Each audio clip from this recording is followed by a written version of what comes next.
Pues dentro de las historias relatadas y de los hechos relatados en Génesis, una de las historias más familiares que conocemos todos es la historia del diluvio. La historia del diluvio es abarcada aproximadamente por 3 capítulos, desde Génesis 6:9 hasta el 9:17.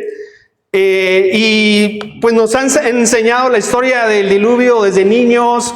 Tú la sabes, tú la conoces, pero lo más interesante que vamos a abordar en esta mañana es que esa historia que habla Génesis del diluvio también es contada por otros autores en el Nuevo Testamento. Y a mí lo que me interesa conocer es, ¿y ellos qué explicaron? Cuando estaban hablando de Noé y el diluvio, ¿ellos qué lección estaban enseñando a su público? Y eso es lo que vamos a abordar. Hay 5 menciones, hay 4 autores. Está el apóstol Pedro, está Jesús, está el autor de Hebreos, quien sacan a relucir y sacan como mención este evento de Noé y el diluvio.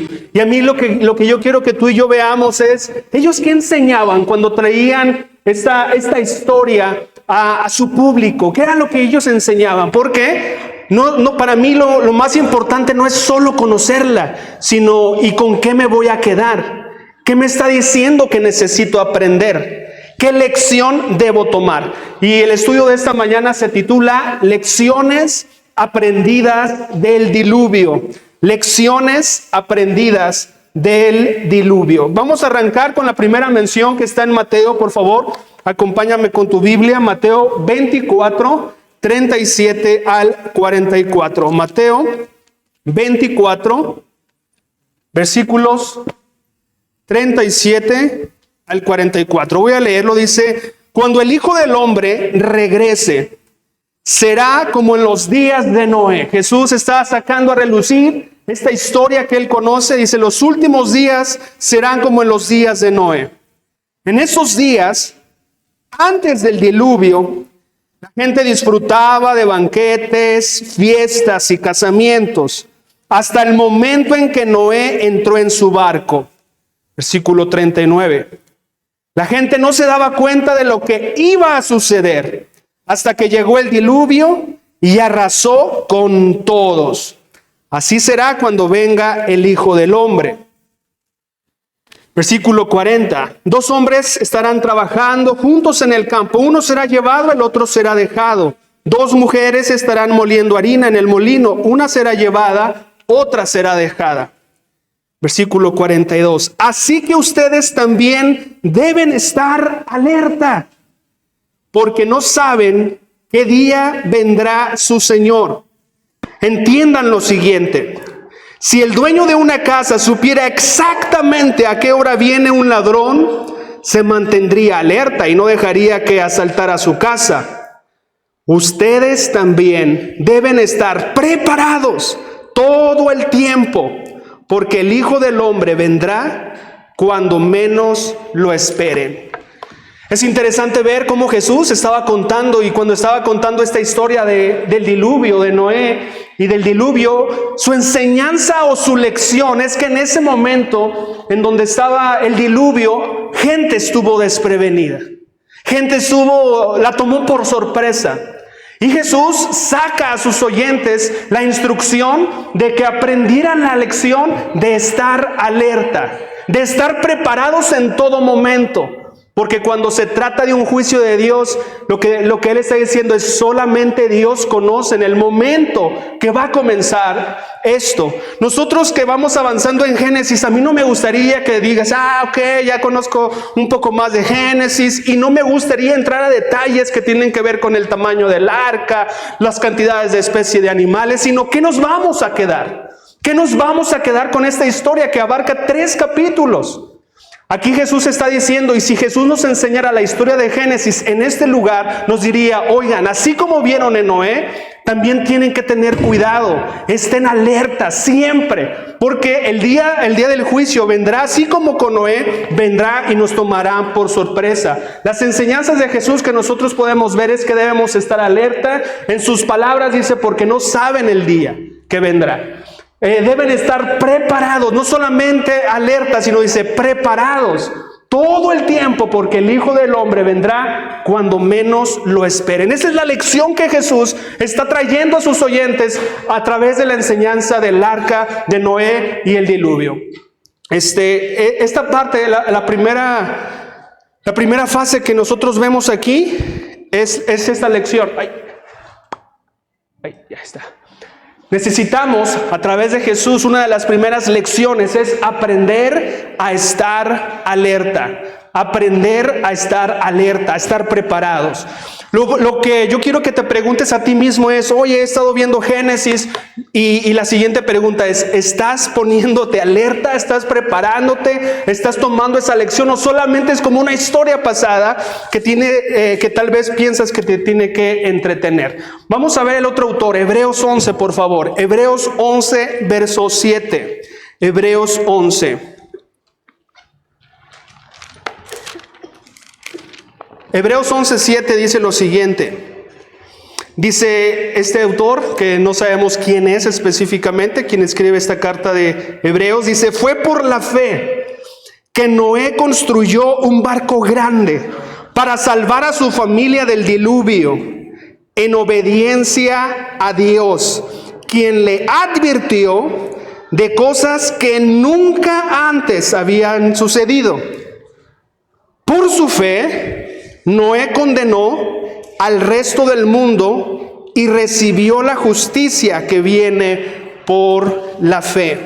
Mira cómo es diferente a la lección que Jesús decía. Jesús decía, mantente alerta, preparado, esto nunca va a ser. Y este autor de Hebreos, el tema de Noé y el tema del diluvio lo saca a que nosotros podemos aprender una lección de fe. Dice, mira, si hay algo que puedes aprender de Noé, es tener una vida de fe. Eso enmarca, Noé, el diluvio, enmarca una vida de fe.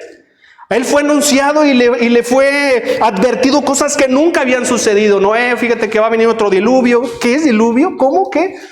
Él dice, fue advertido y tuvo fe. Ojo aquí, con algo que también es muy importante reconocer es que la fe no es una cuestión intelectual. Sí creo en Jesús. Si nos enseña que Noé tuvo fe, ¿y qué pasa? Construyó el arca. Su fe lo llevó a actos de lo que estaba diciéndole Dios. Lo llevó a construir, lo llevó a obedecer. Por eso está exaltando, dice, yo puedo aprender de Noé que podemos tener fe al igual que él. Tienes que preguntarte entonces no solamente la lección que Jesús tenía. ¿Estoy preparado? ¿Estoy alerta? La otra sería, ¿tengo fe? ¿Soy un hombre o una mujer de fe? Y no quiero que tú me contestes, sí, es que sí creo en Jesús. No, la fe se traduce en acciones, en obediencia. ¿Ok? Por lo tanto, en Hebreos una de las lecciones que tenemos y que nos enseñan es que aprendamos a vivir por fe. Jesús, a través de esta historia, nos enseñaba a caminar alerta, a caminar preparados. Y en Hebreos nos dice, aprendan a vivir por fe. El apóstol Pedro, en sus dos cartas, en su primera y su segunda carta, también trae a relucir el tema de Noé y el diluvio. No sé si aprendió más lecciones con su maestro, con Jesús, ya que él era de sus tres más cercanos, es un apóstol. Y tal vez la mención de estar alerta no fue la única ocasión que su maestro les enseñó a ellos acerca de esta historia y de lo que deberían aprender de esta historia. Pero en sus dos cartas, en las cartas de Pedro, trae a relucir una lección que él toma y que nos enseña a todos respecto a lo que debemos de tomar con Noé. Vayamos a la primera mención, está en la segunda carta de Pedro, versículo 2, verso 5. Segunda carta de Pedro,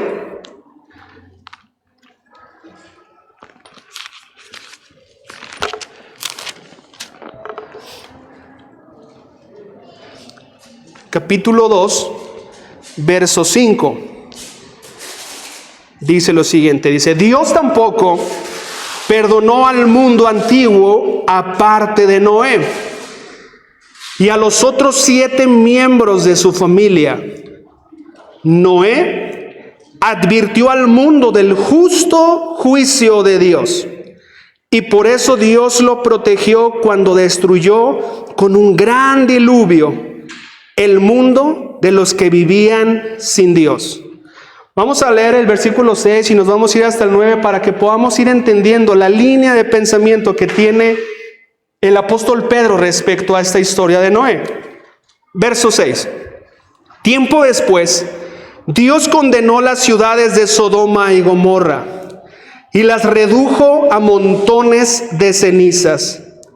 Las puso como ejemplo de lo que le sucederá a la gente que vive sin Dios. Versículo 7. Sin embargo, Dios también rescató a Lot y lo sacó de Sodoma, porque Lot era un hombre recto que estaba harto de la vergonzosa inmoralidad de la gente perversa que lo rodeaba. Así es, Lot era un hombre recto, atormentado en su alma por la perversión que veía y oía a diario.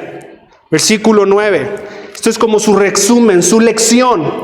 Dice, como ven, el Señor sabe rescatar de las pruebas a todos los que viven en obediencia a Dios, al mismo tiempo que mantiene castigados a los perversos hasta el día del juicio final.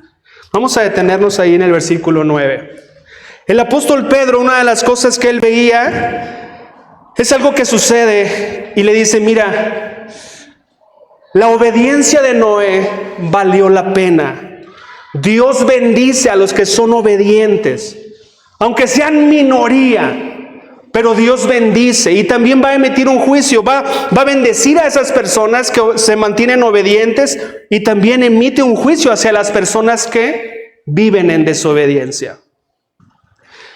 Familia, una de las cosas que con Noé aprendemos es que a veces es difícil perseverar porque nos sentimos como minoría. Si yo te dijera, levanten su mano, ¿quiénes en su familia tienen, no sé, son los únicos en su familia que son cristianos? Muchos de ustedes son los únicos cristianos en su familia. Eso te hace ser minoría.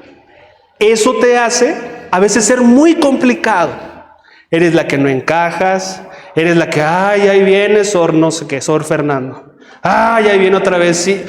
Les molesta muchas veces nuestra presencia. Yo recuerdo las primeras veces que en mi familia Dios empezó a moverse en nuestra familia e invitarnos uno a nuestra familia. Me volví el indeseado de mis cuñados. Yo tengo 3 hermanas, sabemos que una de ellas falleció y yo era el favorito de mis cuñados hasta que me hice un cristiano. Yo recuerdo de ser el favorito hasta recibir golpes por ser cristiano de parte de uno de mis cuñados. Entonces lo que está diciendo el apóstol Pedro dice, mira, Dios sabe rescatar a los que permanecen en obediencia. ¿Cómo te sientes a ti que eres estudiante universitario y eres el único cristiano de tu salón? O tal vez, no, también está fulano de tal. Somos minoría. Realmente Noé y su familia, luego empieza a decir, mira, también Lot y su familia. Pero Dios sabe rescatarlos a ellos porque se mantienen firmes y se mantienen fieles. Una realidad de ser minoría es que sentimos presión. Seamos honestos, sentimos presión.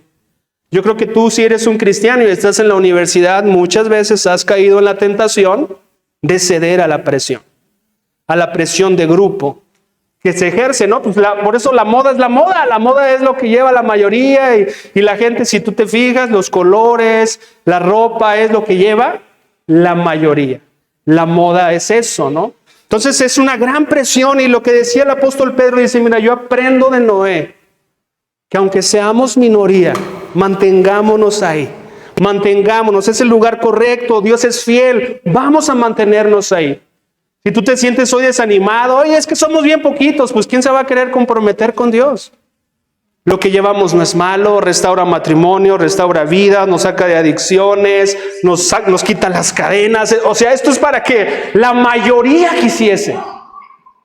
Pero no es así. Y no solamente es una cuestión de ahora. sino también es una cuestión que Pedro, el apóstol Pedro, rescata del ejemplo de Noé y dice, miren, quiero decirles algo, no se sientan menos, aunque sean minoría, aunque seas el único de tu familia, ya llevas más de 20 años y nadie te hace caso, no te preocupes, mantente fiel, porque en ese juicio Dios sabe rescatar a los que son fieles y también va a traer un juicio a los que son infieles. No te vuelvas de ese otro lado. Amén. Entonces el apóstol Pedro está diciendo en esta parte de esta lección, el Señor sabe rescatar de las pruebas a todos los que viven en obediencia a Dios, no importa que seamos minoría. Dice, mantiene castigados a los perversos hasta el día del juicio final. Qué triste es, pero esa es la lección que con Pedro aprendemos. Con Jesús aprendemos a poder estar alerta, a vivir preparados. El autor de Hebreos a caminar por fe. Y el apóstol Pedro en el ejemplo de Génesis de Noé es, aprendan a vivir confiados. Aunque seas minoría, Dios no se va a olvidar de ti.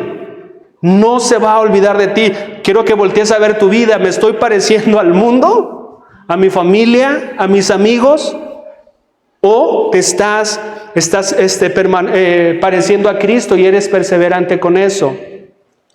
En la siguiente escritura de Pedro, este es un asunto delicado, familia, que voy a tratar y que el apóstol Pedro saca a relucir con ello. Esta parte es delicada porque, bueno, me han llamado por enseñar lo que voy a enseñar, a que tengo que arrepentirme de la herejía que voy a decir. Con una situación legítima, con un interés legítimo por mi vida y tal vez por la iglesia, yo he recibido comentarios, pues que lo que estoy comentando es herejía, mala interpretación y que ustedes corren riesgo al recibir mis enseñanzas. Y es un tema que en este momento que tal vez para muchos discípulos también ha sido la razón por la cual han abandonado nuestra iglesia. Algunos están pensando abandonar la iglesia por este tema, que es otra lección que el apóstol Pedro habla del diluvio y de Noé. Y es el tema, vamos a ellos, vamos a primera carta de Pedro 3, 20 y 21. Primera carta de Pedro, capítulo 3, versículos 20 y 21. Dice lo siguiente: esos que desobedecieron a Dios hace mucho tiempo, cuando Dios esperaba con paciencia, mientras Noé construía su barco, solo 8 personas se salvaron de morir ahogadas en este terrible diluvio. Mira que es otra lección que quiere enseñarnos. Versículo 21. El agua del diluvio simboliza el bautismo que ahora los salva a ustedes. No por quitarles la suciedad del cuerpo, sino porque responden a Dios con una conciencia limpia y es eficaz por la resurrección de Cristo. Vuelvo a leer el 21. El agua del diluvio simboliza el bautismo que ahora los salva a ustedes, no por quitarles la suciedad del cuerpo, sino porque responden a Dios con una conciencia limpia. Y es eficaz por la resurrección de Jesucristo. Cuando estoy tocando estos temas, cada palabra que sale de mi boca es analizada. Y a veces estás diciendo esto, familia. Lo que el apóstol Pedro, ya vimos en Jesús, mantenernos alerta, en Hebreos, a poder vivir por fe.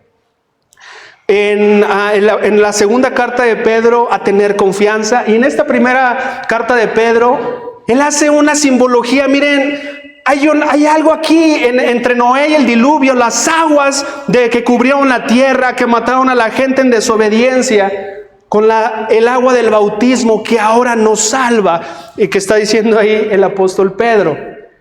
Está haciendo una analogía entre el bautismo y el diluvio. Está haciendo una analogía. Ojo con esto que estoy hablando.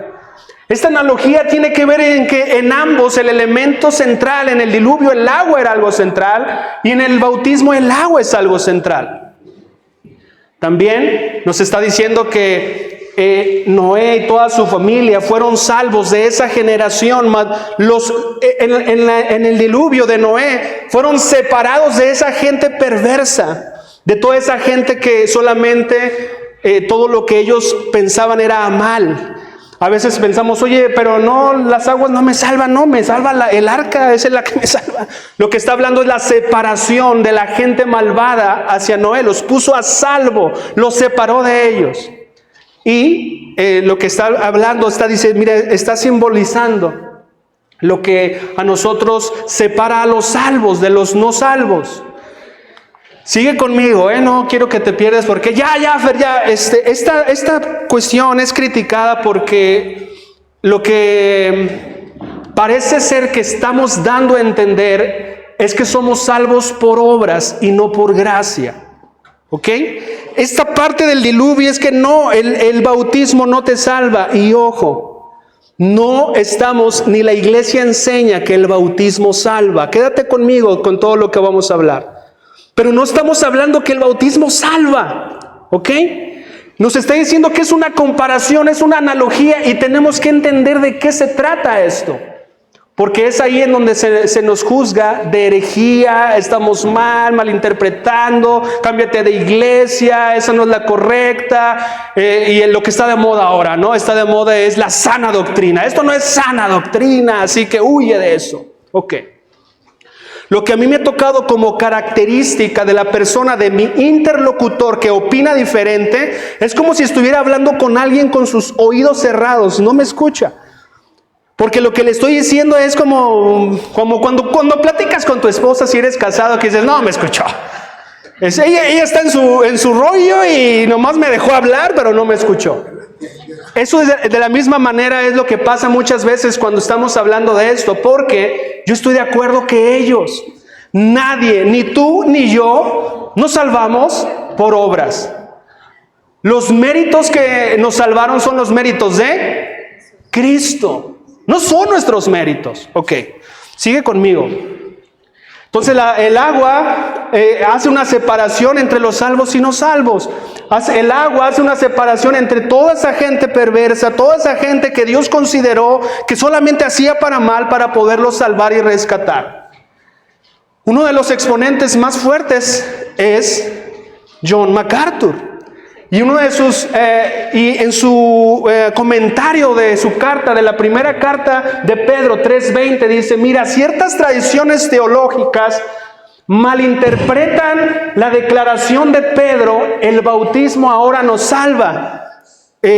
Muchas tradiciones para referirse a la salvación espiritual por el bautismo en agua, es decir, regeneración bautismal. Lo que dice MacArthur es que se puede malinterpretar y que iglesias, y las hay, entran en algo que se llama regeneración bautismal, es decir, que lo que nos va a salvar es el simple acto desconectado a nuestra fe, a nuestro arrepentimiento y todo eso.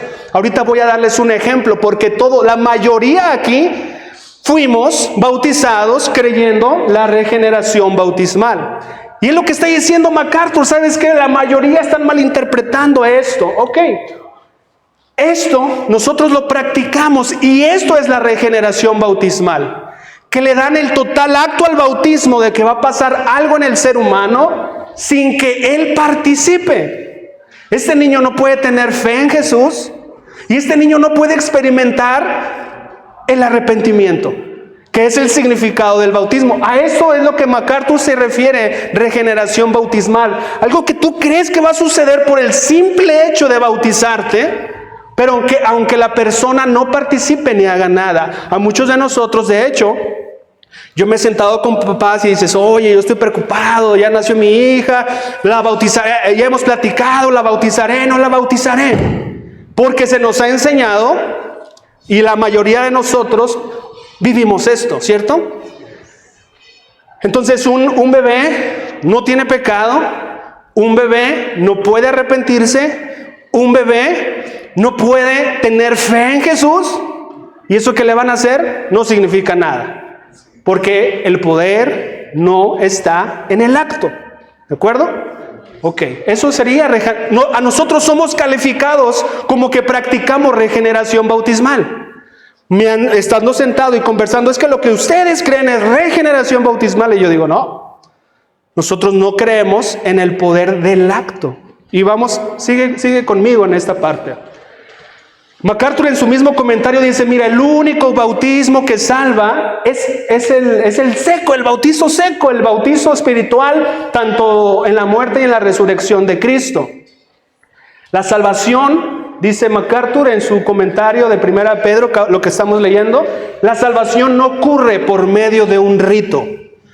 Y para mí esto es clave. Nosotros no vemos al bautismo como un rito. No lo vemos así. Sigue conmigo, vamos para allá. Yo dije, oye, si MacArthur es calvinista, pues déjame buscar qué opina en el comentario bíblico Juan Calvino. Digo, yo creo que pues va a seguir la línea de MacArthur, está siguiendo la línea o la enseñanza de Juan Calvino. Para mi sorpresa, Juan Calvino no opina lo mismo que MacArthur. En su comentario de 1 de Pedro 3:20, opina lo mismo que nosotros. Quiero que lo veas. En su comentario de eso dice, debemos reconocer en el bautismo un lavamiento espiritual. Calvino en el comentario debemos abrazar en él, o sea, en el bautismo, el testimonio del perdón del pecado y el regalo de nuestra renovación. Y sin embargo, dejar a Cristo su propio honor y también al Espíritu Santo, para que ninguna parte de nuestra salvación sea transferida a la señal. A mí me encantó eso porque digo, pues es lo que nosotros creemos. Nosotros creemos que hay un lavamiento, que hay un testimonio del perdón de pecados, hay un regalo de nuestra renovación que está por Cristo, por el Espíritu Santo, y lo que Él dice, pero por favor, tengan cuidado de no meter nada humano. Es lo que está diciendo aquí, dice, para que ninguna parte de nuestra salvación sea transferida a la señal. Es decir, que por el rito voy a ser perdonado. Ok, sigue conmigo por favor. Algo que me di cuenta es que aunque él es calvinista, sigue las enseñanzas de Juan Calvino, yo creo que no en todas, discrepan en su comentario a 1 de Pedro 3:20. Él dice, es un rito, y él dice, tengan cuidado, esto ocurre en nuestras vidas, algo espiritual, hay perdón, pero tengan cuidado de no malversarlo, confundirlo y quererse brindar caer en lo que vimos como la parte de los bebés, ¿no? Que vimos esa parte. Ok. En la segunda de Pedro, dije primera, ¿verdad? No, pero sería 1 de Pedro. En la 1 de Pedro que acabamos de leer, esta es la pasada, aprendemos que el bautismo es una expresión de fe. El bautismo, nosotros como cristianos, lo creemos que es una expresión de fe. Es una expresión de fe. Esa expresión de fe, nosotros no la inventamos. ¿Qué es eso de expresión de fe? Déjame, te puedo dar un ejemplo. Entonces, para mí esto tenemos que así súper enmarcarlo, porque nosotros no creemos en la regeneración bautismal, o lo que dice ahí de que no participa el ser humano, sino que lo que nosotros creemos, porque la palabra de Dios apunta, es que el bautismo es una expresión de fe. ¿A qué voy con esto? Noé, va a haber un diluvio. ¿Va a haber un diluvio, Señor? Sí, Noé, va a haber un diluvio. Quiero que construyas un arca con estas medidas. Ok, sí, Señor, ¿cómo no? ¿Cuál es la expresión de fe de Noé? Ir a construir. Oye, no. Noé fue salvo por obras. ¿Quién construyó el arca? Noé. Entonces, ¿fue salvo por gracia o por fe? O por obras. La expresión de Noé, la expresión de fe Noé es creer eso. Que va a venir un diluvio y que él va a hacer una expresión de su fe, de decir, Dios, eso va a pasar, eso hago, Dios. Los israelitas, el ángel destructor va a venir a ustedes. Quien crea conmigo, compartan un un cordero y pongan la sangre en sus dinteles. Okay. ¿Cuál es la expresión de fe de esas personas que iban a creer que vendría el ángel destructor? Pues partirlo, poner la sangre. Esa es la expresión de fe. ¿Que quién se lo está diciendo? Dios. ¿Quién le dijo a Noé que construyera? Dios.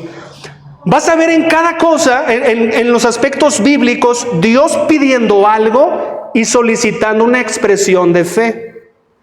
No están siendo salvos Noé, es por gracia. Los israelitas del ángel destructor, por gracia. Ojo aquí. Nosotros vemos que el bautismo es una expresión de fe. ¿Y quién crees que lo ordenó? Oye, Jesús murió por tus pecados. Él en la cruz quiere perdonarte de tus pecados. Él quiere darte el Espíritu Santo. Amén. Yo quiero Dios. ¿Qué puedo hacer? Por favor, bautízate. Es una expresión de fe. Que lo que me está perdonando los pecados es Jesús por la cruz, por su sangre, por eso. No por este acto. De hecho, el 12 de septiembre del 2001, el día que yo me bauticé, mi tía estaba preocupadísima esa noche, ese miércoles frío que me bauticé, porque me bauticé en una alberca. Y ¿se va a bautizar ahí? Y mi mamá, pues sí. Porque mi mamá era la primera vez que fue para ver a dónde me metía. Y es que a ella se le enseñó que eso es agua muerta. Porque me debo de bautizar en un río, en el mar o en algún lugar, y eso es agua viva. Y pues me estaba bautizando en agua muerta. Eso es darle el poder a el rito, ¿ok? Dios dice, mira, si tú estás en un desierto, yo voy a proveer, porque yo estoy pidiendo esta expresión de fe. Y hay muchos ejemplos. Si quieres apuntarlos, y quiero que vayamos a algunos de ellos, por favor. Vamos a Marcos 16. Vamos a Marcos, por favor.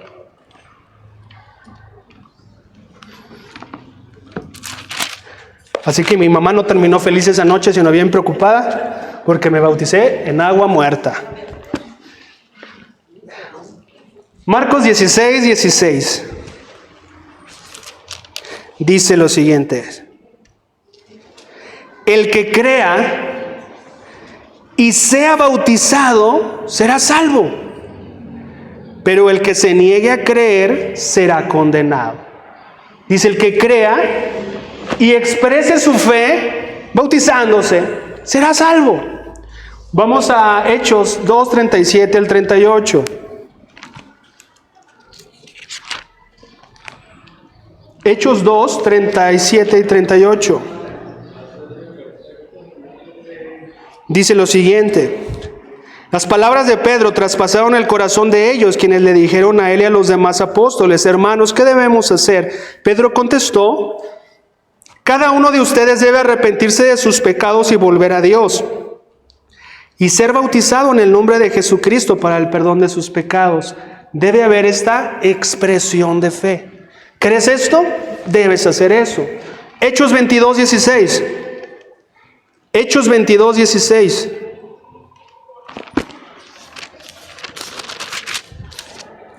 Hechos 22, 16 dice, es cuando el apóstol Pablo fue visitado y le da instrucciones Dios a través de Ananías. Dice lo siguiente: ¿qué esperas? Levántate y bautízate. Queda limpio de tus pecados al invocar el nombre del Señor. En todos los ejemplos que hemos visto está esta expresión de fe que es demandada, pero también en la invocación del nombre del Señor, que es lo espiritual, lo que realmente nos salva, lo que realmente Dios hace en nuestras vidas. Pero aquí el mismo apóstol Pablo dice: ¿qué esperas? Levántate y bautízate. Queda limpio de tus pecados al invocar el nombre del Señor. La expresión de fe, así como a Noé le dijo: ve, construye, vayan y pongan. La expresión de fe de bautizarse es algo que ordenó Dios, no lo que se nos ocurrió a nosotros, a nuestra denominación, a nuestra iglesia o algo así. Es a lo que Dios puso esta expresión de fe, de que tú estás creyendo internamente en Cristo, que estás aceptando el beneficio del perdón de tus pecados, que estás aceptando el Espíritu Santo. Gálatas 3:16, por favor.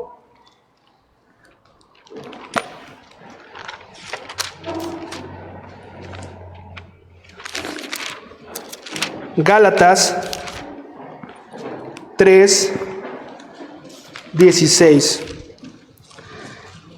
Dice lo siguiente: Dios ha dado la promesa a Abraham y a su hijo, y noten que la Escritura no dice a sus hijos, como si significara muchos descendientes, más bien dice a su hijo, y eso sin duda se refiere a Cristo. Lo que trato de decir es lo siguiente: el acuerdo que Dios hizo con Abraham no podía anularse 430 años más tarde, cuando Dios le dio la ley a Moisés, porque Dios estaría rompiendo su promesa. ¿Sí estoy bien? Pues si fuera posible recibir la herencia por cumplir la ley, entonces esa herencia ya no sería el resultado de aceptar la promesa de Dios, pero Dios por su gracia se la concedió a Abraham mediante una promesa. Entonces, ¿para qué se entregó la ley? Fue añadida a la promesa para mostrarle a la gente sus pecados, pero la intención era que la ley durara solo hasta la llegada del Hijo prometido. Por medio de ángeles, Dios entregó su ley a Moisés, quien hizo de mediador entre Dios y el pueblo. Ahora bien, un mediador es de ayuda si dos o más partes tienen que llegar a un acuerdo, pero Dios es quien es uno solo, no usó ningún mediador cuando le dio la promesa a Abraham. 21. ¿Hay alguien? Vamos al 27, por favor, por la cuestión de tiempo. Y todos los que fueron unidos a Cristo en el bautismo se han puesto a Cristo como si se pusieran ropa nueva. Y todos los que fueron unidos a Cristo en el bautismo se han puesto a Cristo como si se pusieran ropa nueva. Y Colosenses 2:12. Colosenses 2:12. Colosenses 2:12 dice: pues ustedes fueron sepultados con Cristo cuando se bautizaron, y con Él también fueron resucitados para vivir una vida nueva debido a que confiaron en el gran poder de Dios, quien levantó a Cristo de los muertos. El mismo Pedro, en la primera carta de Pedro 3:20, dice: mira, el bautizo no va a consistir o el poder no está en el agua, el poder está en pedirle a Dios esa conciencia. Es el poder de Dios, es eficaz por su gracia, no es eficaz por el agua muerta, viva o como tú lo consideres, sino es eficaz por lo que hizo Cristo. Voy a decirte algo que yo no entiendo. En todas las escrituras, voy a darte un ejemplo. Uno de los ejemplos muy recurrentes que me dicen: oye, Fer, pero Jesús en la cruz le dijo a este hombre que no te olvides de mí, Señor, cuando estés en el paraíso, y te aseguro que hoy mismo estarás en el paraíso. ¿Recuerdas eso? Dice: pero él fue salvo sin bautizarse. Ojo con esto. Cuando Jesús está en vida y no ha muerto y no ha resucitado, está en el antiguo pacto. Y en el antiguo pacto no es pedida la expresión de fe del bautismo, no tiene ningún significado. El bautismo es la muerte y la resurrección de Cristo, algo que todavía no sucedía. No significaba nada eso para él, porque aún Cristo, aún el nuevo pacto no entra en vigor. Así que no hay ejemplo en la Biblia más que este pseudo ejemplo, que no es el nuevo pacto, porque no ha muerto ni ha resucitado Cristo. No hay, porque cuando vas a la Biblia, a todos los ejemplos de las conversiones, todos expresaron su fe bautizándose, como expresión de su fe. Ojo, no como el mérito que los va a salvar. Una de las cosas que no entiendo es: yo veo en las escrituras, y es por eso que lo enseñamos y lo practicamos, que el bautismo es una expresión de fe. Yo preguntaría: ¿cuál es la expresión de fe que tú estás pidiendo a las personas que dicen que no? Y la expresión de fe que nosotros les decimos es que en voz alta digan: yo acepto a Jesús como mi único y ¿esta es tu expresión de fe? ¿Que tú digas eso? Sí, es lo que les enseñamos. Eso no lo vas a ver en la Biblia separado de esto. ¿Ok? No lo vamos a ver. Segundo, porque lo que me dicen: no, Fer, es que, a ver, si lo atropellan y ahí está ahí en la calle tirado, ¿a poco no hay tiempo para bautizarlo? Es que es legalismo y es, ¿Y a poco sí va a poder pronunciar las palabras que tú dices? Si ya está casi muriéndose. Porque la Biblia nos enseña, ese ejemplo no es un ejemplo que aplique aún en su expresión que ellos dicen de fe. Porque también porque, ay, donde no hay agua, yo le preguntaría, ¿y el mudo cómo le va a hacer? O sea, Dios pone los medios para aquellos que ofrecen salvación.